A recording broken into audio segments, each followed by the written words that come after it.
Bonsoir tout le monde. Hi everyone. Très contente d'être parmi vous et avec ce super panel.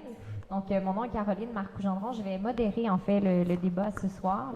Je suis en fait un peu plongée dans cette question des musiques du monde depuis une bonne 10-12 d'années à travers des recherches, mais aussi à travers une pratique où j'ai accompagné beaucoup d'artistes en fait qui à tort ou à raison, sont dits des artistes de musique du monde. Donc, on verra un petit peu, on essaiera ensemble de comprendre ce que ça veut dire. Je suis actuellement professeure associée au département de musique de l'UQAM et coordonnatrice d'un observatoire de recherche en musique à l'Université de Montréal. Donc, l'idée, ce sera surtout de distribuer la parole, puis peut-être de rebondir sur certaines réflexions et aussi d'ouvrir la discussion à vous toutes et tous si vous avez des réflexions par rapport à ces questions-là aussi. I'll also have to translate a bit because we have some people here that will talk in English, others in French, so I'll do my best to go from one language to the other. So just to say very briefly what I just said, I've had the opportunity to think about this world music label myself since a few years as a researcher, but also as a cultural worker with artists that are labeled world music for good or bad reasons. We'll try to figure out what this word actually means. But before talking about the issues surrounding the world music label, I'd like you, each of you, to present yourself and to talk to us about your artistic path, the different music that influences your artistic production, so we can get a sense of what you are all doing musically, talking. Hi everybody, my name is Farafina. I'm a resident DJ of the Moonshine Collective and also a core member, and also I manage a community space on Boulevard Saint-Laurent. It's called Club Cigacité. My musical journey, I would say it starts with hip-hop. Always been a big hip-hop fan. And very open to like different styles, so I listened to electronic music and techno growing up. And currently what I play, what I feel passionate about playing is electronic music, and I consider a lot of the artists that are either from Africa or the Afro diaspora to be a part of that genre, so electronic music, basically. Bonjour tout le monde, bonsoir. Je m'appelle Julien, je viens de Cuba. Ça fait 22 ans que j'habite au Québec. Je suis pianiste, chanteur, arrangeur, compositeur aussi. Et j'ai fait mes études, j'ai commencé en percussion à Cuba. Mais à Cuba aussi, il apprend à tout le monde le piano. Les guitaristes, les trompettistes, tout le monde apprend le piano dans les écoles d'art. Donc je me suis penché plus pour le piano et je me sers pour la percussion, pour les arrangements et pour jouer aussi. J'ai étudié dans un conservatoire à Cuba, mais ici j'ai continué mes études au Québec, à l'Université de Sherbrooke. J'ai fait mon baccalauréat, maîtrise et doctorat à l'Université Laval à Québec. En ce moment, j'ai plusieurs projets. Un projet de musique cubaine qui s'appelle Havana Café. Ici, un projet personnel de jazz qui s'appelle, mon nom, Julian Gutierrez Project. Je vais faire mon lancement d'album le 9 février prochain dans la salle Émile Legault. C'est dans le cégep Marie-Victorin. C'est une entrée gratuite à 7h. C'est pas trop tard. Donc, vous êtes invités. Et je présente mon projet de jazz là-bas. Et je vais aussi chanter parce que je chante aussi. En ce moment, j'enseigne la musique cubaine dans un nouveau programme qui est en train de se développer à l'Université de Montréal. Et j'enseigne 6 styles, le contexte social caractéristique et chaque instrument. Je joue la basse, la percussion et piano et toute la femme. Hello, what's up? My name's Nickodemus, artist from New York. DJ, I started with DJing at a very young age and then producing music from all my travels with artists from all over the world and all different genres. But don't call it world music, right? I know what you're thinking. No, you could call it world music because we're all from the world. But yeah, so my musical path has always been just collaborating and connecting with people in any style and kind of making it a glue of dance music for clubs and for, I guess my roots always reflect in that with hip hop and house music, electronic bass, you know, but very organic. You know, meet people wherever they are in their musical world and bring them to this common ground of the dance floor, so to speak. Awesome, thank you very much. So it's interesting to see that none of you used actually the world music label to talk about your music. So we have like electronic and dance artists. We have a Cuban music artist too. So then I would like to jump into this question we have tonight. So I'd like to hear you about your relationship to this label, World Music. What does it mean to you? And how do you define it, if there's ever a definition to it? Or what are the problems of the definition surrounding that label, actually? So yeah, who would like to jump first?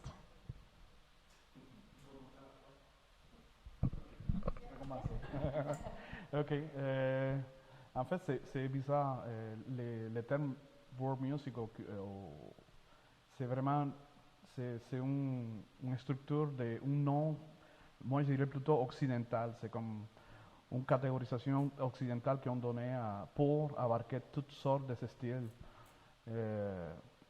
La musique cubaine, jamaïcaine, colombie, arabe, africaine, asiatique. Tout ça, c'est comme, ok, on va mettre dans le même sac tout le monde, c'est world music. Tango, et ben, c'est comme, on arrive dans des pays occidentaux, et ben, ça c'est le terme, il faut suivre un petit peu la vague. Mais moi aussi, je me suis posé la question, qu'est-ce que veut dire world music, ou musique du monde? Ça veut dire quoi ça? Parce que Beethoven aussi, il vient du monde, il vient pas de Mars. Donc Mozart, c'est la musique du monde. On est tous humains, mais c'est la catégorisation occidentale pour catégoriser la musique de différence. Ça, c'est mon opinion. Je pense que c'est pas mal ça. Que s'il y en a comme des questions ou si vous êtes contre ça. So he says he feels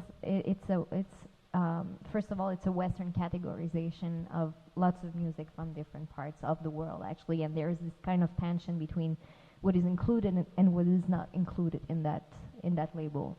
That's how he feels it as a musician, as he perceives it, and what is actually true, because it's a label that was actually invented by majors in Europe at some point to categorize all these new musics that they had to sell. So, parfois aussi, la musique cubaine n'est pas incluse dans la musique du monde.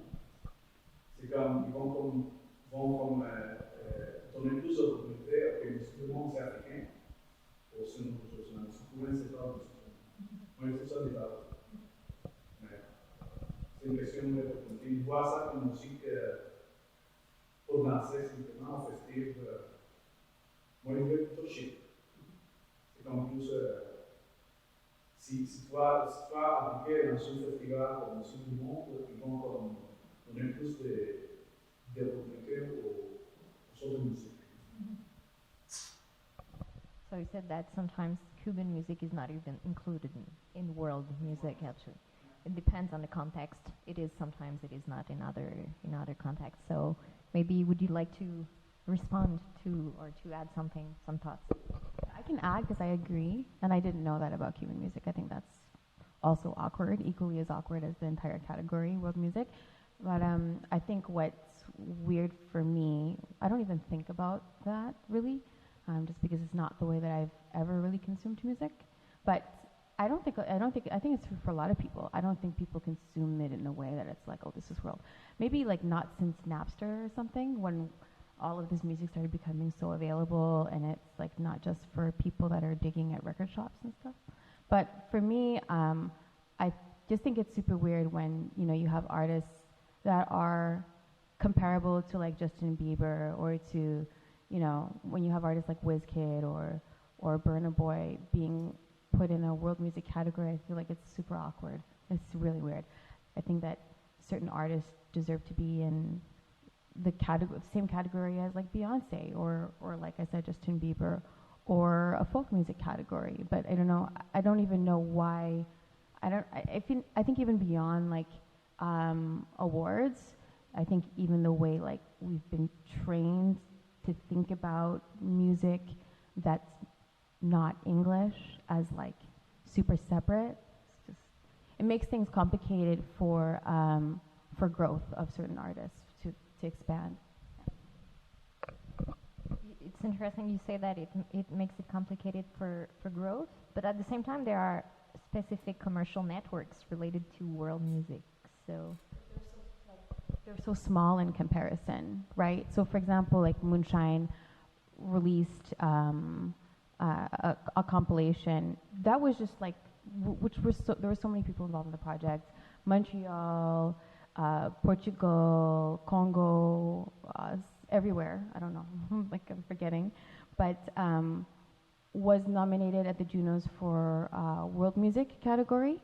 That category, like, thank you, but it's like it's like it's almost like patronizing a little bit, in the sense that like it's not even televised. You know what I mean? It's like day one of the, but obviously really appreciate the recognition. But I'm saying that it's even on like these algorithms on Spotify and stuff. This idea of like world, it keeps things small, where actually you should be able to introduce the music to like a much bigger audience, because in reality it's how it's being consumed, honestly. Well, it's actually not the only award that keeps world music for before the big the main gala somehow. And what about you? What do you feel about this? I agree very much of what they both said, and there's definitely a feeling of like us and them, like the rest of the world, you know, and coming from America, you know, it tends to be like that often. But I would say, like, I come also from way back in the day, like working in record stores and being a promoter, like a hand-to-hand promoter, where I had to describe music to people. And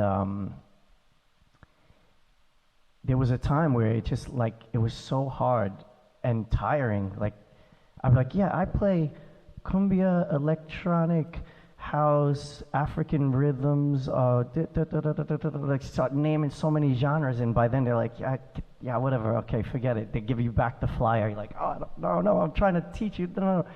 So like, I think even like working in the record store, it was just a lot easier to categorize with world music. Okay, let's just put, you know, Celtic, you know, West African, you know, South Africa, put it all in world music and they'll find it somehow. You know, you'll find Nusrat Fateh Ali Khan next to like Tito Puente. Okay, great. But I think, you know, like a lot of these big chain stores back then, they just weren't doing that real diligence of work of like separating and getting really into it. Like if you go to Japan, you go to a record store, man, you're gonna get like what they ate for lunch that day, the artist. You're gonna be like, oh my God, this is like really thorough work written and describing what the music is in the record stores. And I just think we got used to letting maybe major labels and bigger entities tell us what the music is, instead of taking control of that ourselves and having a big enough voice ourselves to say, no, this is amapiano. Like what they're doing now is like, it's amazing. They say, no, this is not African electronic music. This is amapiano specifically. This is kuduro. This is... So I think what's happening is really cool, is that we're telling the story because we're the ones doing it. We're the ones making it. The people, you know, and it might get lumped up somewhere in the story as, okay, it's going to go into a category. But it's our job to keep telling, no, it's this. And you know what? There's a new genre, and this is it. You know why? Because they introduced this rhythm. You know, and that's kind of important. You know, just to keep the education flowing and what it is. because you could say Cuban music, but how much Cuban music is there? I mean, how many genres? Il y en a beaucoup de styles dans la musique cubaine. J'enseigne seulement 6 et je pourrais faire même une session d'hiver. Parce qu'il y en a comme, j'enseigne le changui, son, dansson, cha-cha-cha, la rumba. Dans la rumba, il y en a comme 3 styles, soit 3 sous-genres, que c'est jambu, guaguancó, Colombia. Il y en a plein de détails de la musique. Donc, si on met ça dans le même sac, c'est comme minimaliser la question de qu'est-ce que c'est la musique cubaine. Parfois, il dit, parfois, il te dit, non, c'est la musique latine. Oui, mais la musique latine aussi, c'est roumaine. Parce que la Roumanie fait partie aussi de 5 langues de dérivation latine. Portugais, français, italien, espagnol, roumain. Donc ça, c'est la musique latine. Et on ne rentre pas dans ce contexte-là. On devrait comme pouvoir informer. Je pense que le programme de l'université est en train d'essayer de changer un petit peu ça. Avec la session d'automne, moi j'enseigne la musique cubaine, mais les sessions d'hiver, il y en a un pianiste brésilien qui enseigne la musique brésilienne, il enseigne pas seulement la bossa, que c'est comme la bossa et la samba, il enseigne aussi choro, il enseigne plein de ce style. Et c'est bon, mais il devrait comme développer plus ce programme-là, qu'on peut inclure la musique arabe. À Berkeley, aux États-Unis, il y en a comme plusieurs départements de musique cubaine, musique brésilienne, hindoue, arabe. Il y en a plein de affaires. Je pense que progressivement, on va pouvoir monter ça à Montréal. Ça, c'est bon. Comme il disait, éduquer les gens. So he's talking about the classes he's teaching at the moment at university, and he's teaching 6 different styles of Cuban music, but he could actually do a second class with even more styles. And he's asking for me like more space for musics from all around the world in the institutions. He was taking Berkeley example as a university where there are different departments and different programs for Arabic music, for Cuban music, for music from all around the world. He also mentioned the fact that sometimes we talk about Cuban music as Latin music, but yet what does Latin music mean? Because it encompasses lots of countries and lots of music genres again. So it's interesting because you all have somehow different perspectives. You also have like you had the position of someone who was selling music, marketing music, so you have this marketing perspective, and the label World Music is first of all a commercial label. It was meant for that. You have the teaching perspective, and you have this perspective with the collective you're working with. So it gives you different points of view, and that's actually something I'd like maybe to know if you have a different way of presenting and talking about your music depending on the hat you're wearing when you were marketing, for instance. At some point you do like, okay, well, let's talk about world music if we don't have the choice, and if that's how people understand what I'm trying to sell. And for you, as a pour toi comme professeur, est-ce que à un moment donné, ben, on te donne la mission d'être prof de musique du monde, donc est-ce que c'est un rôle qu'on accepte d'endosser?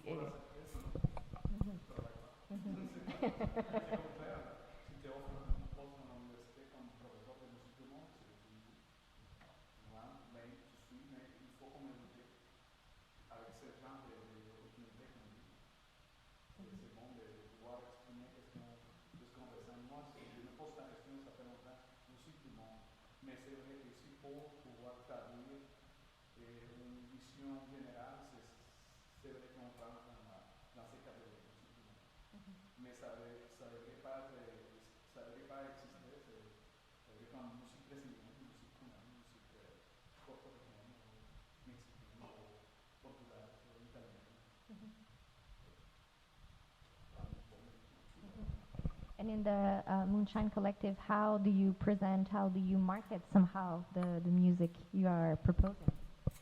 Like I've never called it world music because I don't like actually consider it. I don't know about that label.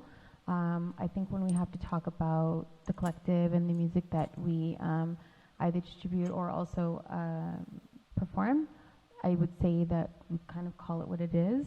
Like it's either Afro-electronic, or we try to, because sometimes genres are getting very blendy, so we just blend it. Like, so I'll say like Afro-electronic, or I'll call it Amapiano, I'll call it Kuduro, I'll call it, if it has a name, I'll call it that. Like, for example, in Congo right now, they're doing like the version of Amapiano. You hear like a lot of Amapiano influence. We don't know what to call it, so we're calling it Amacongo. Even Haitian, like the Raboudai from Haiti, it's like kind of starting to sound like kind of, Amapiano has a real grip on a lot of the music coming from like the diaspora. So I would say, like we would call it, I don't know what to call that.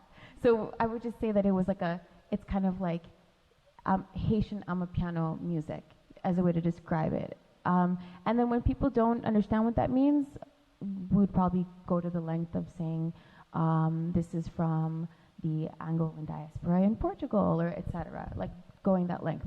That's just it, and it's natural. It's not awkward. Sometimes you need to help people understand where different influences come from. The same that he was saying, that there's some kind of education to do regarding certain musical genres or musical styles that are less known than others. Yeah, and that even reminds me, like there's a genre called batida, that's kind of from like, was created in the suburbs of like Portugal and Lisbon. And when someone asked me what that was, I would go to the length of saying it kind of was like influenced by house and techno, but the author is like from the Angolan diaspora, so it has this kind of like the influences of Kuduro in there. I don't know, we like to talk about it, and the people that come out to the events, or they're talking to us about music, so we're having those conversations. And I'll Yeah, I was as I'm like listening, I'm thinking, wow, I've seen the whole trajectory go from the world music label to categorize traditional and folkloric music, to the sampling of it when people started sampling this traditional folkloric music. It was called global fusion. And then, because nobody really knew how to call it, you know, it was like too many blends, too many things happening, like a nuance, you know, maybe it was West African percussion over house music with a Celtic harp, like what the hell are we going to call this, you know? And then I've seen it now into like getting to be way more specific and interesting, whereas I thought it would be easier to sell, I have a record label, so if I wanted to describe a music as world music now to sell it, not even my mom would listen to me. She'd be like, the hell does that mean? But if I said Changui, this is music from Guantanamo, Cuba, that combines the son from Spain and the Bantu rhythms, and it was made in the plantations. And now there's a new version of it made with electronic beats, okay? She's gonna listen, she's gonna be like, oh, that sounds cool. You're getting a history lesson in it as well. And I think we're moved in this really cool place right now where, like, you know, how do we describe this? Well, it is this region in Lisbon that's making this music, you know, coming from Angola. And I think people are more interested in this finally. I'm like, yeah. You know, you learn so much more because there's a lot more fusion happening. Now everybody has access to electronic equipment to make music, not like back in the day. Only 10 years ago, 15, not everybody had it. It was like a mysterious process to make music, electronic music. You had to know somebody who had a studio or a beat machine or something.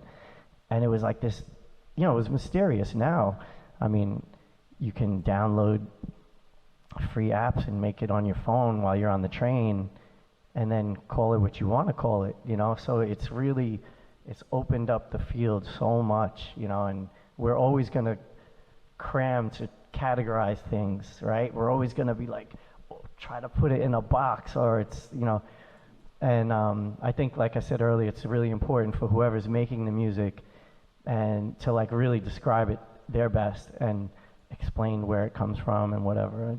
And sometimes people are just going to describe it for you, which happened a lot growing up, you know, like we didn't know what to call it. What the hell? We were just making it. So when people started describing it for you, something would stick and go.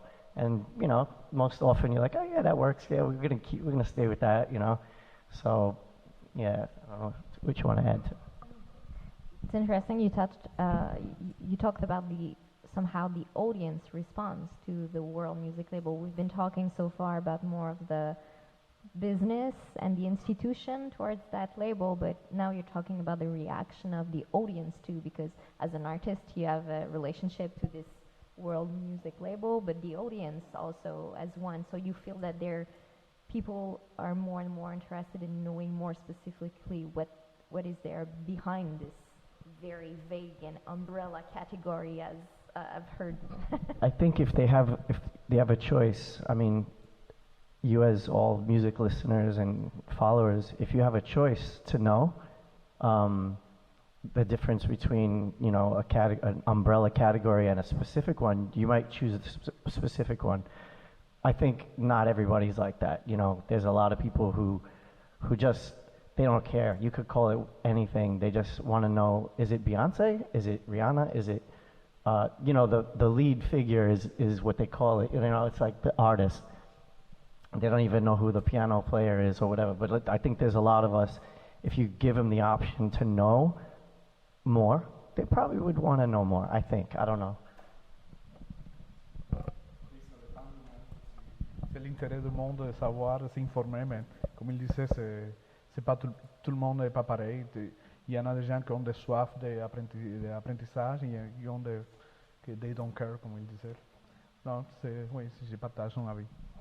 Et pour tes projets musicaux, comment pour tu mes les projets présentes musicaux, en fait, parce que j'aime du monde, j'aime le jazz et j'aime aussi un style de musique qui s'appelle trova. Trova, c'est un style en fait qui a commencé en France, à Aquitanie. C'était une musique médiévale et c'était des poètes.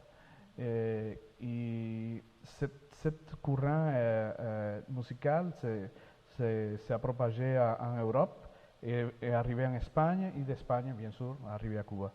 Et la trova, sont des poètes qui font des chansons. Et je suis grandi dans cette ambiance avec mon père. La famille de mon père aussi faisait des parties, ils jouaient la musique, ils chantaient.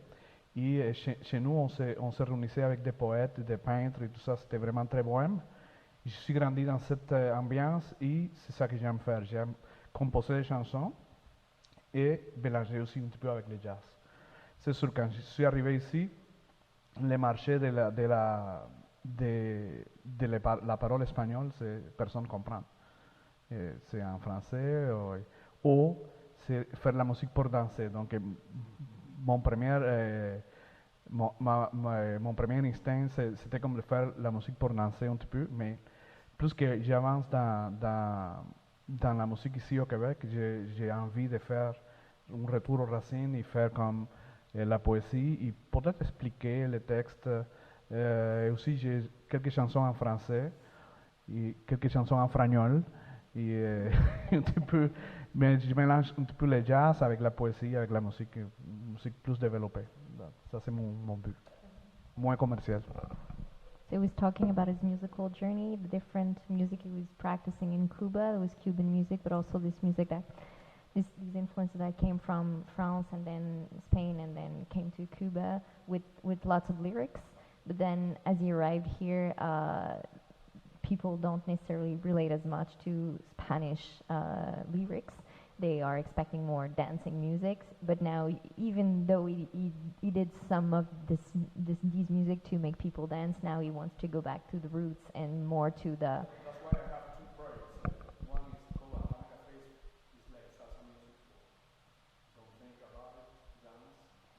And the other is like Julian Gutierrez project, is like a jazz and also the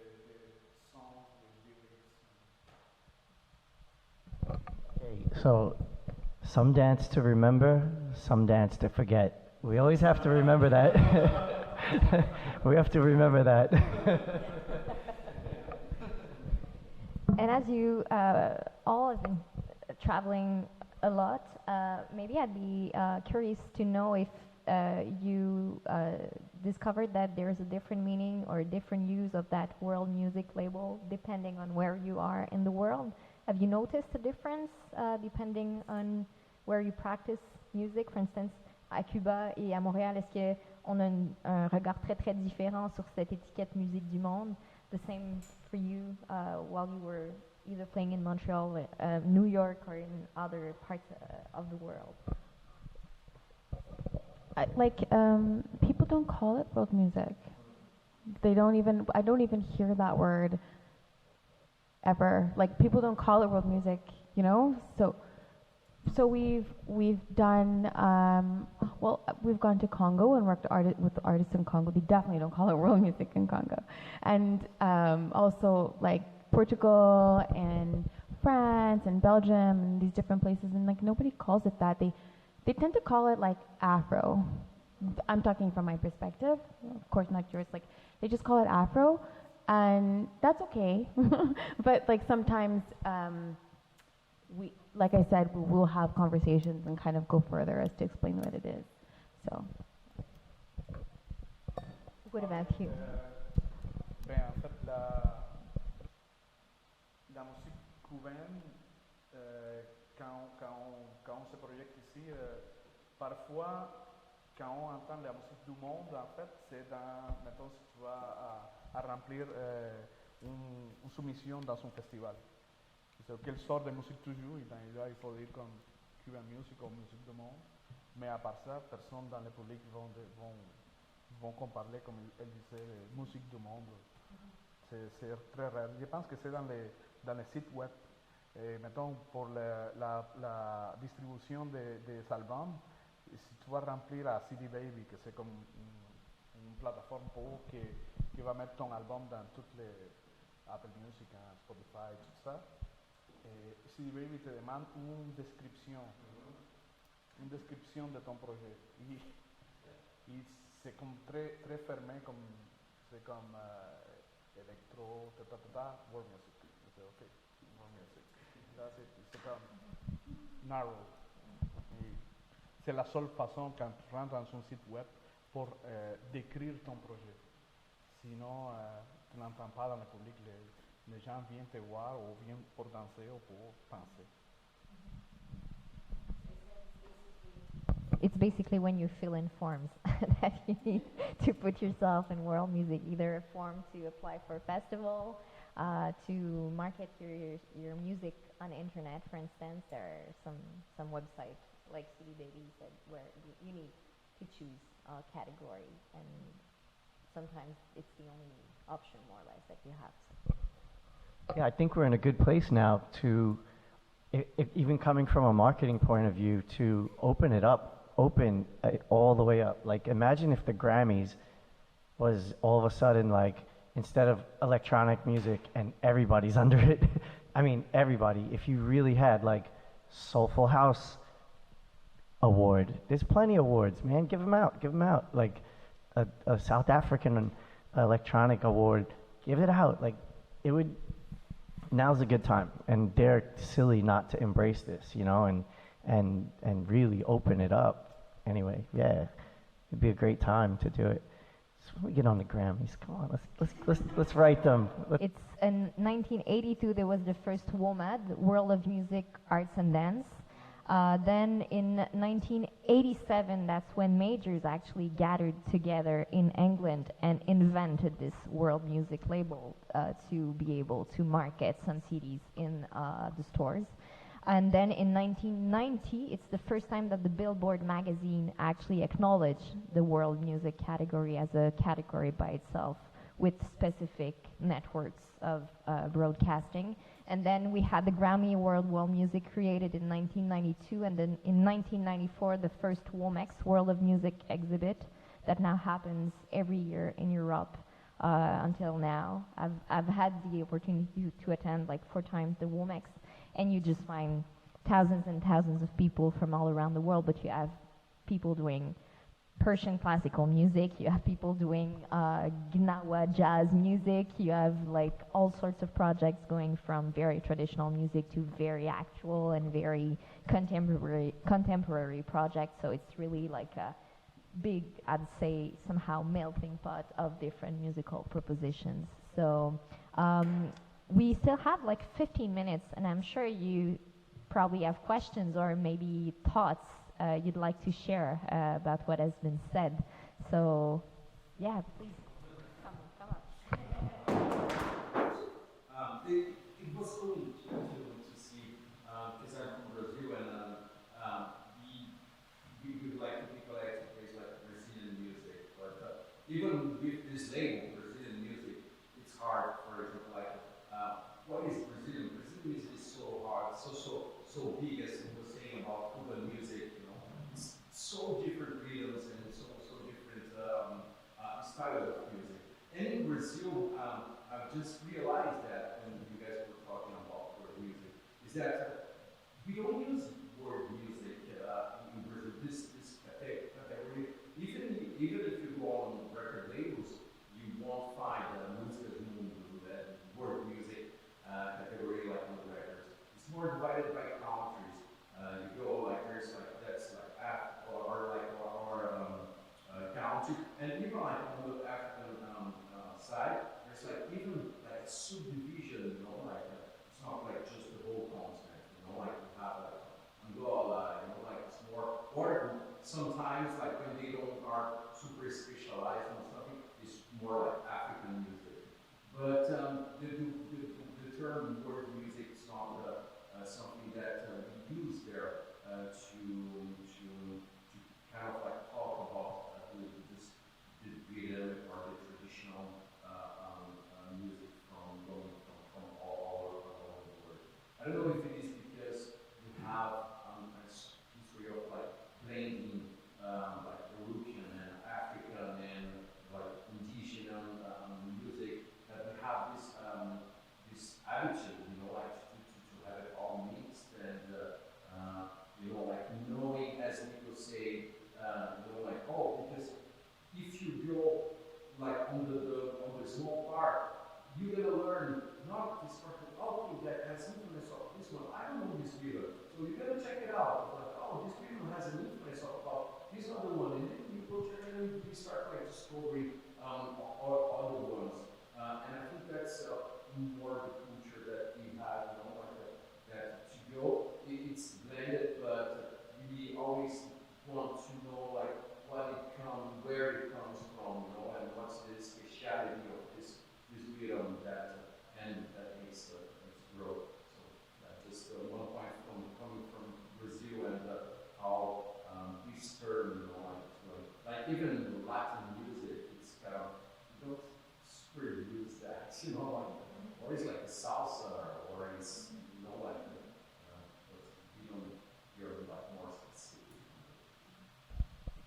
So we could say that any label is very contextual. It really depends on where you are, from which perspective, and where you are in the world, and like to how you name a certain music depends on the context in which from which you see and you perceive that music, and your relationship also, or the distance, or how close or how far you are from that music, how well you know it or not, somehow, I'd say. Any other thought? Any other question for the artist? So I have a question about more the relationship between world music and electronic music. So as you said, world music is just a big ladder where you can find salsa music, Afrobeat music, etc.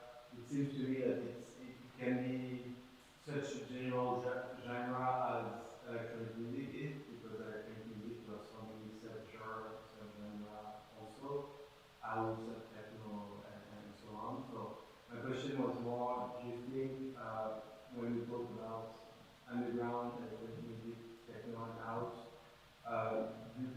some of the tracks can be loud as world music, and also we talked about sampling is at the source of creativity also. Do you think when you, I was more interested to know your approach as a creative producer or DJ about sampling, where when you sample world music, do you think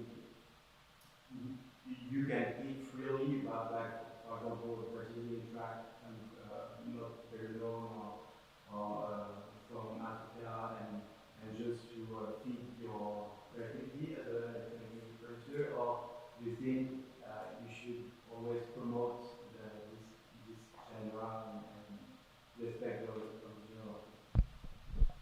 An interesting ethical question. I guess I'm doing that a lot. Yeah, I've grown up sampling outside. All right, here's a great example.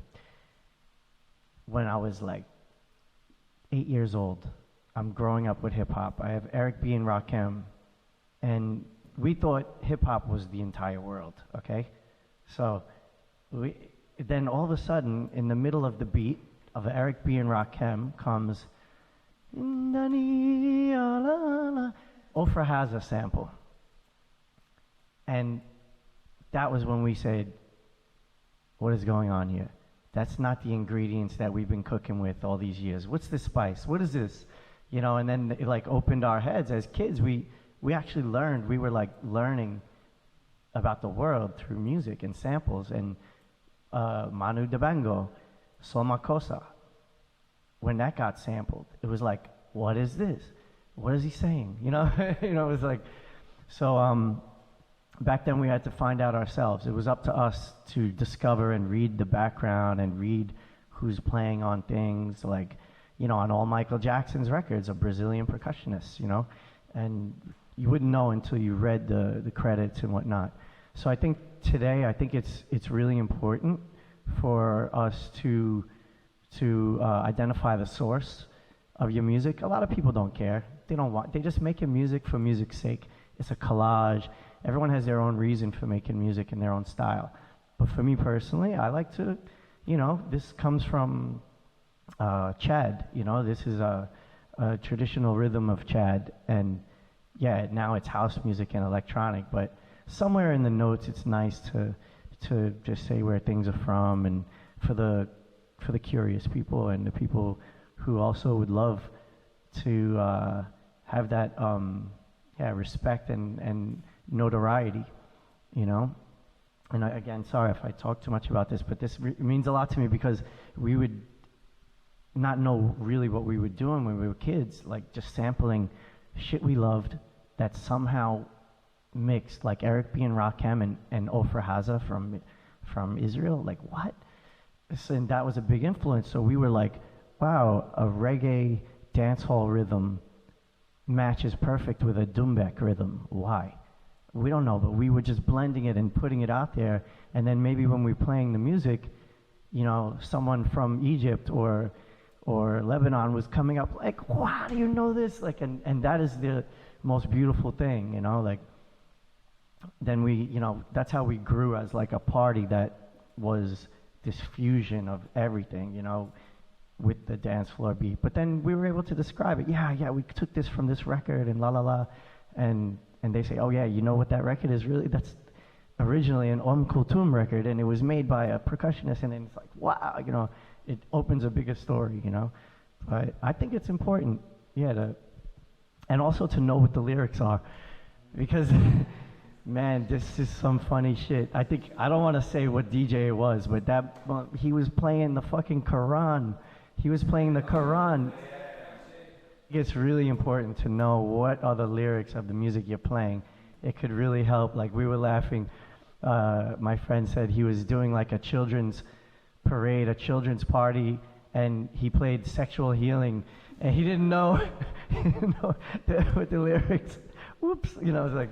So it's funny. I think it's important to understand a little bit more of what we're doing, what we're sampling, and it gives respect. You know, it's respect. You know. And in the Moonshine Collective, how do you choose the samplings you use, and what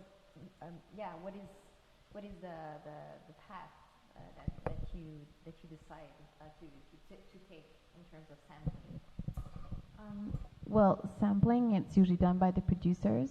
And I don't actually know where they go about it. I'm trying to think of the producers that have been involved in the past Moonshine compilations. And I know that, like, for example, Vanny Fox does the work of understanding where his samples come from, which, like you said, is really important.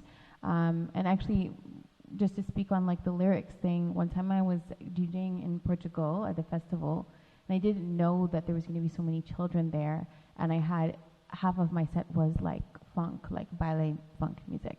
So I had to kind of mix it. So I think that, yeah, you have to think about the lyrics, you have to think about where the music is coming from. And as a DJ also, knowing where you're playing and doing that digging and the research about like what kind of people are in the country or in the city, I think that's a way of kind of paying homage and promoting the music. And even if I played that music in Montreal, I think people have Shazam, and if you've created a story somehow with the music that you're playing, it's a way of promoting their music too, because people have, like I said, access to those apps where they can find out what music you're playing. So I think we've been.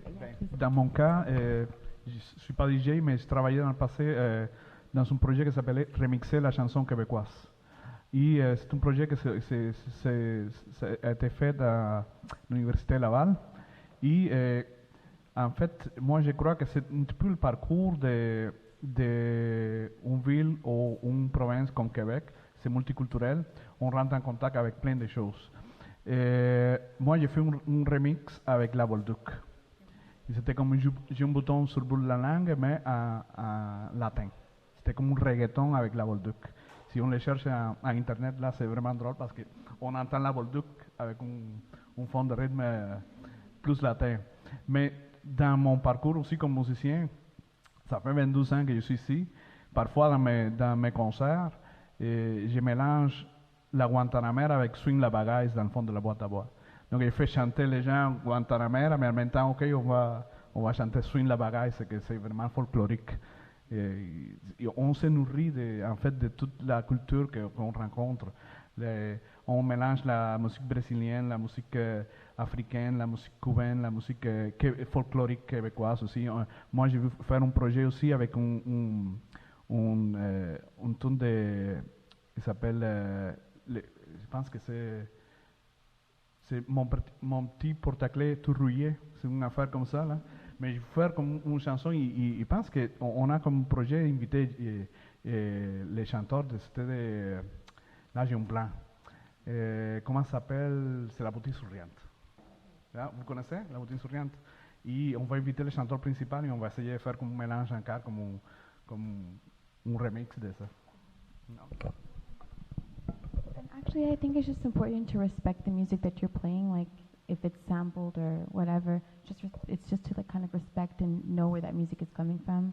I'm speaking from like DJ perspective, so like I probably wouldn't play anything that's the Quran because I know like the music that I'm listening to and the music that I'm playing. So I think that you all mentioned somehow a notion that we didn't necessarily mention so far, but that is really at the heart of world music, and it's the notion of encounter. Encounters of music, but also encounters of people, encounters of cultures, and then there's this matter of respect in these encounters, the respect of the culture that you're in touch with, the people you're exchanging with too.